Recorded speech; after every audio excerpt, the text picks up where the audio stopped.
So next step is going to be the vacuum pump gasket. Okay, so basically this is a T25, and we're taking all these off. This is kind of like the cheater's way to do this, right?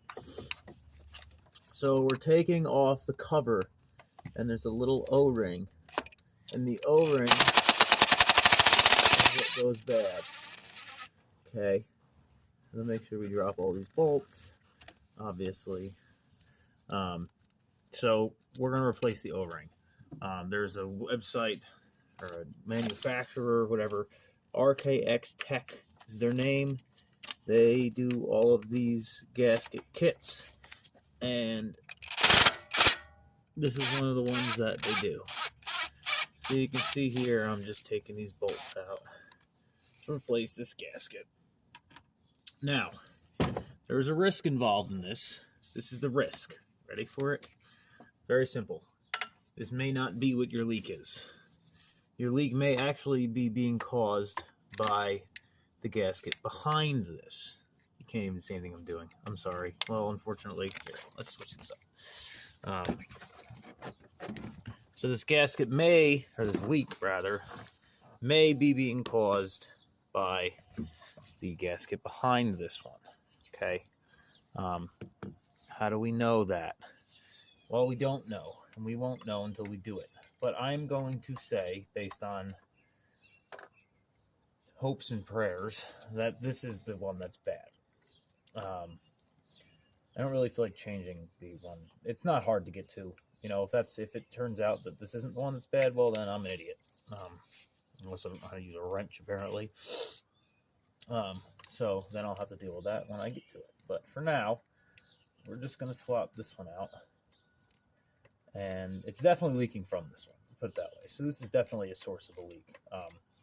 When I pressure washed the engine bay the other day, drove it a little bit, and I can clearly see the fact that this is still leaking. So, one little tiny turn at a time here. This bolt will come out someday. And it's a good idea to get a rag there when you're doing this, because there's a little bolt, or there's a little bit of oil that come out when when you get this off. Basically, the way these work is the vacuum pump is driven off of a timing gear, and it creates vacuum, and it uses oil to lubricate itself. Problem is, once this gasket goes bad, then you're just leaking oil everywhere, which is obviously annoying. Not nearly as annoying as what I just did, though, like an idiot. Tight quarters. Definitely tight quarters. So yeah. Supposedly this job is quite a bit easier on the manual cars. Probably because you don't have this stupid transmission thing in the way. Probably could have just taken that off. Might have been way more sensible, wouldn't it have? Okay, we're going to have to get that off because now this thing's stuck. Good job, stupid.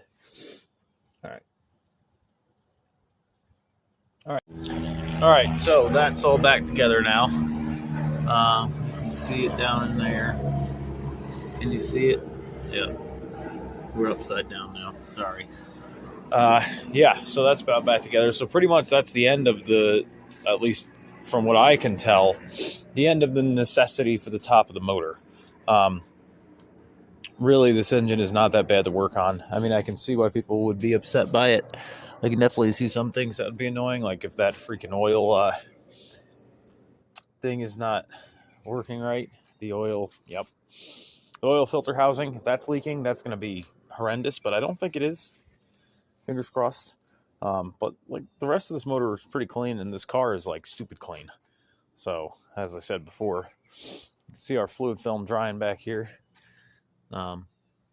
So yeah, this bad chicken is about ready for the road. I'm just gonna have to clean this stuff up, though. It's a little bit frustrating that happened, but that was there before I bought the car. There's also some other dings on the roof.